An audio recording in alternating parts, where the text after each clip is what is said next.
ልጅነት በዘነበ ወላ ምትሃተ መስኮት። ስለ ይህም ሰዎች ሊመረምሩ አይፈልጉም። አለመመርመር ከአባቶቻቸው የተሰሙትን ሊያምኑ ይመርጣሉ። ፈላስፋው ዘርዓ ያዕቆብ። ከዛሬ 40 ዓመት በፊት አባባ ጃንሆይ የነገሱት 30ኛው ዓመት የዘውድ በዓል ሲከበር የቴሌቪዥን ጥበብ ከባህር ማዶ ወደ ሀገራችን ገባ። ዜናው እኛ ሰፈር የደረሰው ዘግይቶ ነበር። አንድ ቀን ማታ ተሰብስበን ስንጫወት ከመካከላችን ሲሳይ ጎቢጥ አልነበረም። በነጋታው ቅዳሜ ጠዋት ፀሐይ የሞቅን ፊታችንን ስንታጠብ ሲሳይ መጣ። ልጆች አለ በተደነቀ ድምፅ፣ ትናንትና ቴሌቪዥን አየሁ ብታዩ ብሎ የነገረንን የወሬ ዝርዝር ለማመን የሚያስቸግር ነበር። ልክ እንደ ሬዲዮ ፕሮግራም ምን እንደሚያቀርቡ ሴትዮ በቴሌቪዥኑ ውስጥ መታ ተናገረች። አሁን በአማርኛ፣ ከዚያም ዜና ተነበበ፣ ከዚያም አባባ ጃንሆይ ታዩ። በመቀጠልም ዳንስ እነ ጥላሁን ሲዘፍኑ አይተን ከአባቴ ጋር ወደ ቤት መጣን። ሰው ሁሉ ጸጥ ብሎ ነበር የሚከታተለው። አቤት ደስ ሲል! ቴሌቪዥን ያየነው እርግብ ጠጅ ቤት ነው በማለት ሲሳይ ጎቢጥ በመደነቅ ዝርዝሩን አጫወተን። እርግብ ጠጅ ቤት ለሰፈራችን በጣም ቅርብ ነው። አሁኑኑ ሄደን እንየው አለ ቀጤሳው። የሚከፈተው ማታ ማታ እኮ ነው ሲል ሲሳይ ጎቢጥ አረመው። ዕለቱ እስኪመሽ በጣም ረጅም ቀን ሆነብን። የአረንቻታ መጠጫ ያላቸው ልጆች ማታ እርግብ ጠጅ ቤት ለመገናኘት ቀጠሮ ተያያዙ። እኔ ወደ ቤቴ ሄጄ ለአባቴ ስለሰማሁት አዲስ ዜና ስነግረው ምንም ሳይደንቀው ምን ችግር አለው? አንድ ቱባ ማጋ ደውልልኝና ማታ እርግብ ጠጅ ቤት ወስጄ ያሳይሃለሁ።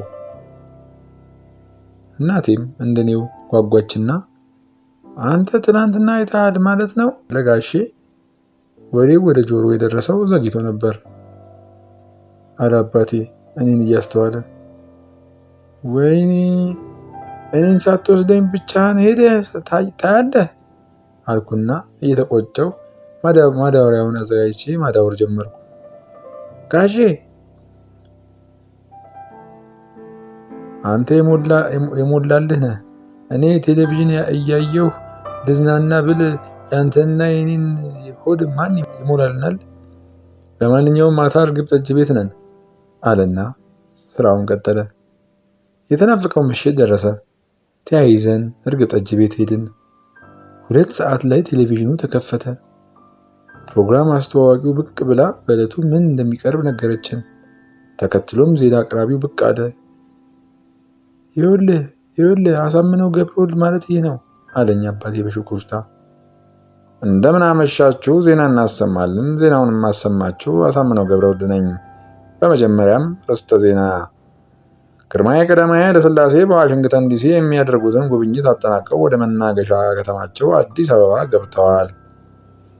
10 አለቃ ወልዴ ጠቅል ብለው አቅራሩና ተነስተው በተጠንቀቅ በቴሌቪዥኑ የሚታዩትን ንጉሥ ነገሥት ሰላምታ ሰጡ። ጠጅ ቤቱ የሞላው ተመልካች ቁጭ በል በማለት ጮህባቸው። 10 አለቃ ግን ማንንም አልከለሉም። ጀርባቸውን ለግድግዳ እንደሰጡ ነበር። ጃንሆይ የክብር ዘቦቹን እየፈተሹ ጠርዙ አካባቢ ሲደርሱ ሰላምታ ሰጡ። ያጀቧቸውን ትልልቅ ሰዎች እጅ አስነስተው ውብ መኪናቸው ውስጥ ገብተው ወደ ታላቁ ቤተ መንግስት ተጓዙ።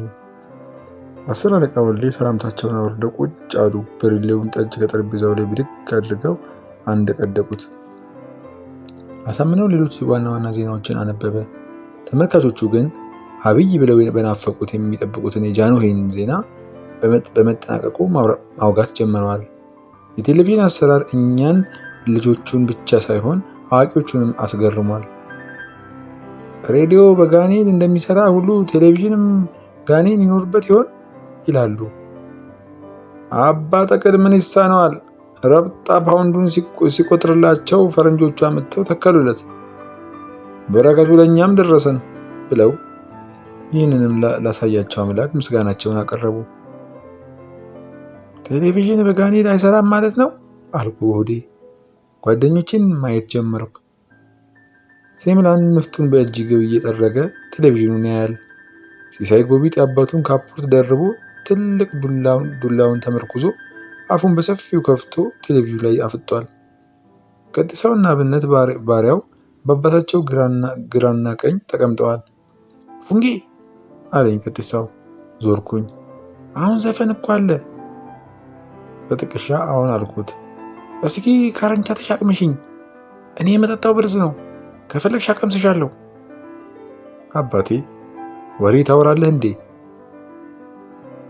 የሚያነበውን እንድታይ አይደል ያመጣው አለኝ። ቀጢሳውን ትቼ አረንቻታዬን ተጎነጨሁና ቴሌቪዥን ላይ አፈጠጥኩ። ዜና ተፈጸመ። ሙዚቃ ተጀመረ። አንድ ወጣት ዘፋኝ የአገር ባህል ልብሱን ለብሶ ፍንጭት ጥርሱን ብልጭ እያደረገ አኮርዲዮን መጫወት ጀመረ በዜማ። በየቦታው ዞሬ እኔ እንዳየኋቸው የኢትዮጵያ ግዛቶች የተዋቡ ናቸው። ትክክል አሉ አሰራቃውልኝ። ምን ይጠየቃል? እውነቱን ነው አሉ አባባ በየነ ግስላ ሲጋራቸውን ቡን እያደረጉ። ይሄ እኮ የሀገር ፍቅር ቲያትር ኮከብ ድምፃዊ ፍሬ ኃይሉ ነው። በሬዲዮ በድምፅ የምናውቋቸውን ጋዜጠኞችና ዘፋኞች እንዲህ እያልን በምስል መተዋወቅ ጀመር። መልካቸው ለዘላለሙ ሕሊናቸውን ውስጥ ምስሉን እያኖረ የፍሬው ኃይሉ ሙዚቃ እንደተጠናቀቀ አንዲት ዘፋኝ ተከተለች። ወረውር በጡምታ ሆታ አዋይ ኮላሊቶ ልቦን ባገኘ እያለች በመስፈን ዳንሱ ሞቅ ያለ ሁካታ ጠጅ ቤት ሞላው። ማነች? አባቴን ጠየቁት። እኔ እንጃ ዘነበች ትባላለች። ጃንሆይ ዳንሷን አይተው ራቀረሽ አሏት አሉ አባባ በየነ። ፕሮግራሙ ሲለዋወጥ ቆይቶ ወደ እንግሊዝኛ ዝግጅት ተሸጋገረ። አንድ ወጣት ጋዜጠኛ የዕለቱን ዝርዝር ዜና በእንግሊዝኛ አሰምቶ እልባቱ ላይ ደረሰ። ሩን ቅልጥፍና ብቃት ሁላችንንም አስገረመን። ይህን ትሰሙታላችሁ? መቼም ጃንሆይ ባህር ማዶ ልከውት የፈረንጅ አፍ ተምሮ ነው እንጂ እንዴት እንዲህ አቀላጥፎ መናገር ይችላል? አለ አባቴ ሲደንቀው። ሁሉም አባቴን አመኑት። ሉልሰገድ ኩምሳ ይባላል።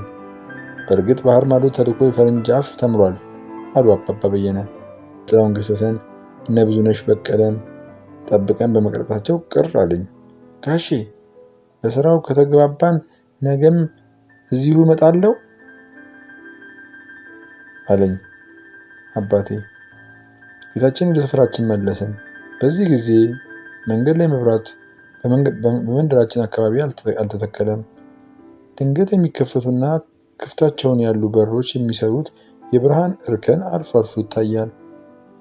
የአረብ ቤቶች መብራት የተንጠለጠለበት ይንጨለጨላል። የአባቴን እጅ ጨብጬ እናዘግማለን። እማዬ ይህስ ቴሌቪዥን እንኳን ያልኖረኝ ቢኖረኝ ሊስቴ ያርብኛ ነበር። አንዱ ወሬ ሲያልቅ ሌላ፣ ሌላው ሲያልቅ ሌላ እያለ በጨዋታ ላይ ጨዋታ ሲደራረብብን ፈዞ መቅረት አይደል እንዴ? ሁለተኛ ከእናንተ ጋር አልሄድም ብላ ወሰነች። እንዳለችውም ሆነ። እኔና ፕሮደጎቼ ግን ቴሌቪዥን የማየት ኃይለኛ ሱስ ተጠናወተን። በነጋታው ማታ ስለ ቴሌቪዥን ምትሃተ ሞቅ ያለ ወሬ ያዝን። ያየነውን ላላዩ ጓደኞች እናወራ ዋለን። ግማሻቸው ላይ ወሬ ቦቸራ መጣና ከፈለጋችሁ በብላሽ ማየት የሚችሉበት ቦታ ለገሃር እንሂድ አለን። ተከተል ነው። እንዳለውም ለገሃር ባቡር ጣቢያ ፊት ለፊት በሚገኝ አደባባይ ከአንድ ጥግ አባባ ጃንሆይ ህዝቡን እንዲያየው ያስቀመጡት ቴሌቪዥን አገኘን። ቴሌቪዥኑ በብረት የተሰራ ሳጥን ውስጥ ሆኖ በብረት ማማ ላይ ተቀምጧል። ህዝቡ ቴሌቪዥኑን ከፍቶ እስከሚጨርስ ይዝናናበትና ዘግቶት ይሄዳል። እየቆየ ህዝቡ አቅሙ ያለው ቁሳቁስ እያፈራ በየቤቱ መመልከት ሲጀምር እዚህ አደባባዩ ጋር የሚገኘውን ቴሌቪዥን የሚመለከተው ቁጥር እየቀነሰ መጣ። የሚከፍቱትና የሚዘጉትም በረንዳ ዳሪዎች ልጆች ሆኑ። ጎማ አንደውም እየሞቁ ፕሮግራሙ እስኪጠናቀቅ ይከታተላሉ። የሚበሉትም የሚጠጡትም ይዘው ይመጣሉ። ሲጃራም ያጤሳሉ። የቴሌቪዥኑ ትዕይንት ካለቀ በኋላ ዘግተውት እዚያው ድሪቷቸውን ለብሰው ይተኛሉ። በእነዚህ ልጆች በጊዜ በጣም ቀናሁባቸው። እኔም እኮ እናትና አባት ባይኖረኝ ኖሮ እዚህ ማታ ማታ ቴሌቪዥን እንደ ልቤ አይቼ ከነዚህ ልጆች ጋር ተኛ ነበር ብዬ በሆዴ ተቆጨሁ።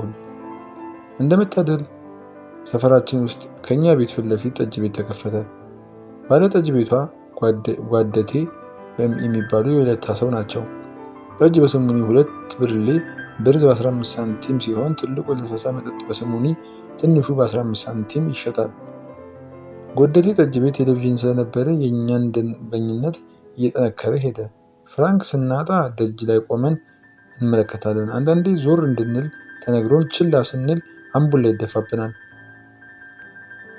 ይሁን እንጂ ተመልሰን እዛው ነን። የጓደቴ ቴሌቪዥን ባህሪ ይገርመኛል ነበር። የዜና አንባቢው በጌታቸው ኃይለማርያም ድምፅ እየተሰማ ምስሉ ይጠፋል። ጓደቴ ልጃቸውን ይጠሩትና ጦና ይመጣና ከጀርባ ቴሌቪዥኑን ጎርጉሮት አንዴ በጥፊ ጎኑን ላይ ሲለው ጌታቸው ኃይለማርያም በቅምጡ እንደመደነስ እያለ ብቅ ይላል። ከዚያ ለረጅም ሰዓት ያለምንም ብልሽት አገልግሎት ይቀጥላል። ሰኞ ለ2 ሰዓት ሩብ ጉዳይ ላይ ቻርሊ ቻፕሊን ዘ ማድ ሙቪ የተባለው ፊልም ይቀርባል።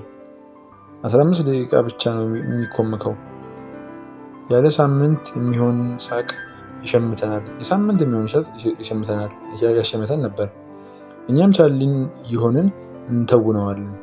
ማክሰኞ ስታር ትሬክ ስታሮቹን አስፓክ ምታት የተሞላው ጥበባቸውን በማሳየት ህሊናችን ባላሰበበት በኩል እንድናስተውል እያደረጉን በማድነቅና በመገረም የመሰለንን በመናገር ጉንጫ አልፋ ክርክር ውስጥ እንድንገባ ያደርጉን ነበር። በዚህ ምሽት ከዜና አንባቢ በኋላ ሰለሞን ተሰማ ተወዳጅ የሆነውን የስፖርት ፕሮግራም ይዞ ብቅ ይላል።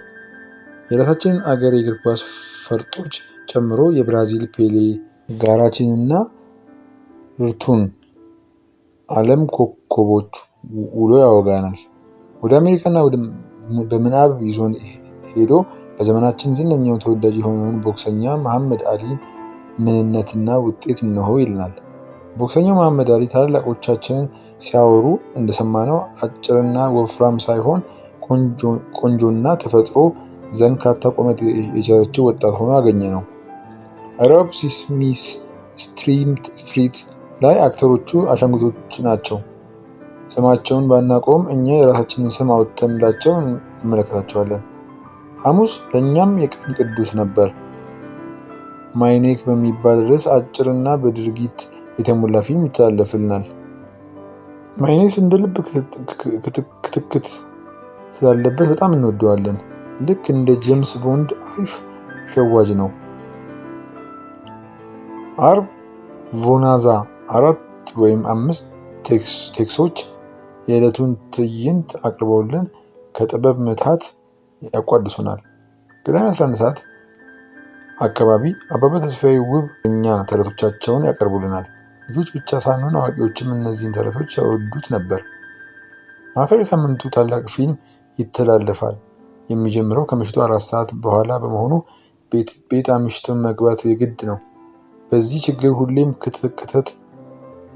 ክተት ያልታወጀበት ጦርነት ከአባቴ ጋር እናካሄዳለን። አንዳንዴ ግን የጠጣው ጠጅ በዝቶ የኔም በዘዴ በር ሳላንኳኳ የመግባት ልምዴ ሰምሮ በሰላም ወደ እሁድ እንሸጋገራለን። እንዲህ መስዋዕትነት የምንከፍልለት ፊልም አንዳንዴ ከድርጊት ይልቅ ወሬ ይበዛበትና በተቀመጥኩበት ቴሌቪዥን ላይ አፍጥጬ ማዛጋት እጀምራለሁ። ውሎዬ ጨዋታ የበዛበት ሆኖ አካሌ ድቅቅ ብሎ እንቅልፍ ይዞኝ ጭልጥ የሚልበት ጊዜም አለ።